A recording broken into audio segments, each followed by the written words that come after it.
tell me, what are you seeing in patients today that's different from when we met so long ago?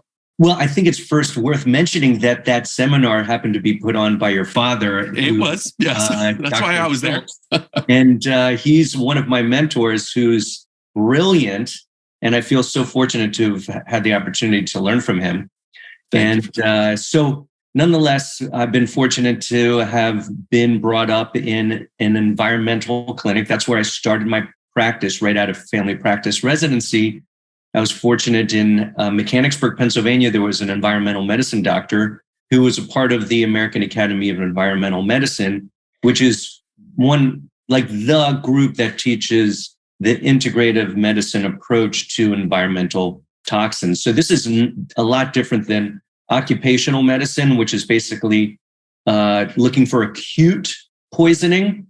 What we're talking about is chronic low-level exposure that builds up over time, which can be easily undetected, but yet symptoms start to arise that can be quite confusing unless a patient or a practitioner is aware of this and knows what to look for.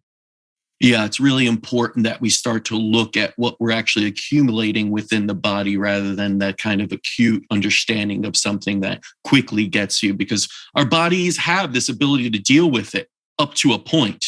And then we start to see symptoms. And as I mentioned in the intro, we're living in a very toxic world. It's always been somewhat, but it seems it's more and more toxic. Have you seen that yourself in the practice with patients, that within the last few years, you're seeing people with heavier toxic burdens?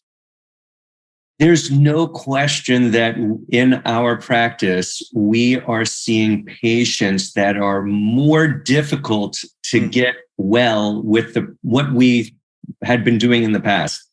It just seems that there are many more entry points of whether it's toxic exposure, but I'll also include infection burden, and stresses, and all of these things add up to have a major impact in the body's own natural detoxification capacity.